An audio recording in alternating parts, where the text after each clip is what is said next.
On va rejoindre ce soir sur le terrain à Jérusalem, la capitale, Pierre Clochendler, notre envoyé spécial. Bonsoir Pierre, vous êtes aux portes de la vieille ville, on est en plein ramadan. Le calme tout à l'heure, vous nous le disiez au moment de la rupture du jeûne. Comment les choses évoluent-elles ce soir autour de vous ? Eh bien David, après la rupture du jeûne, il y a la rupture du calme, on peut dire. À l'heure actuelle, la tension a grimpé d'un coup. Il y a beaucoup de gens dans les rues, dans cette avenue Omar El Mourtar que vous voyez ici. Vous avez les forces de police qui ont mis des casques parce qu'il y a eu des jets de bouteilles d'eau à l'encontre des forces de police. Et puis un peu plus loin, Oren Schmeiser va vous montrer, il y a une poubelle qui est en train de brûler là où se trouve le bus à l'heure actuelle. Vous pouvez peut-être voir la fumée qui émane de cette poubelle, une poubelle qui a été donc incendiée sans doute par des protestataires palestiniens. La situation donc est extrêmement instable, mais la police n'a pas fait d'action qui puisse encore provoquer une escalade de la violence. Il n'y a pas eu de jet de grenades à concussion par exemple. Il n'y a pas eu non plus de tir de balles en caoutchouc.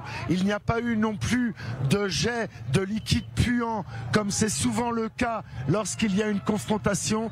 Mais tous les acteurs sont ici. Vous voyez, il y a même une ambulance. Il y a les services du secours palestinien qui se trouvent ici.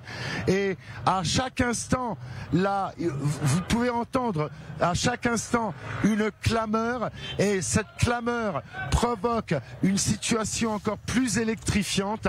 Et ensuite, des jets de bouteilles d'eau. Et c'est ainsi que, par vague, la tension monte d'un cran, puis redescend, puis monte de nouveau d'un cran.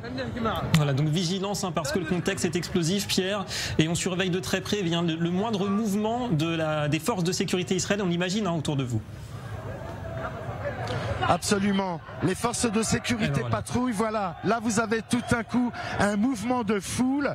Des jeunes courent dans toutes les directions et on ne sait pas exactement ce qu'il y a. Et c'est comme une rumeur. Ces mouvements de foule sont provoqués par un petit incident mineur. Vous avez des enfants ici. Vous avez des... Voilà. Là, il y a une personne qui vient de se faire arrêter et c'est pour cela donc que ces jeunes se mettent à courir dans tous les sens.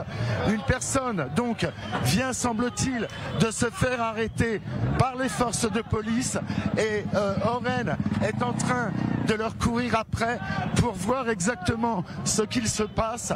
Mais ces mouvements de foule donc sont extrêmement provoquent encore plus de tension évidemment parce qu'il y a des jeunes qui vont jeter des bouteilles, il y a des jeunes qui vont envoyer des pétards et c'est exactement la situation que craint la police à ce moment-là. David ? Donc Pierre, c'est à peu près les scènes auxquelles il faut s'attendre pendant tout ce mois de Ramadan. Là, c'est un petit peu un avant-goût de ce qui va se passer dans les prochaines semaines. Vous êtes peur de la masse. C'est fort possible, en effet. C'est fort. Oui, c'est fort possible. Là, vous avez un jeune qui doit avoir 16 ans, tout au plus, qui vient de se faire arrêter par les forces de police.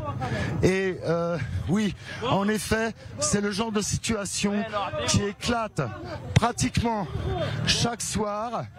Vous voyez que les policiers sont extrêmement tendus. Mais, cela dit, il s'agit d'incidents sporadiques et d'incidents qui sont malgré tout contrôlés par la police. On n'en est pas encore au niveau des événements de l'an dernier. Voilà, vigilance en tout cas, y compris pour vous, Pierre Clochendler. Merci beaucoup, Pierre, pour ces précisions donc en direct de la vieille ville de Jérusalem.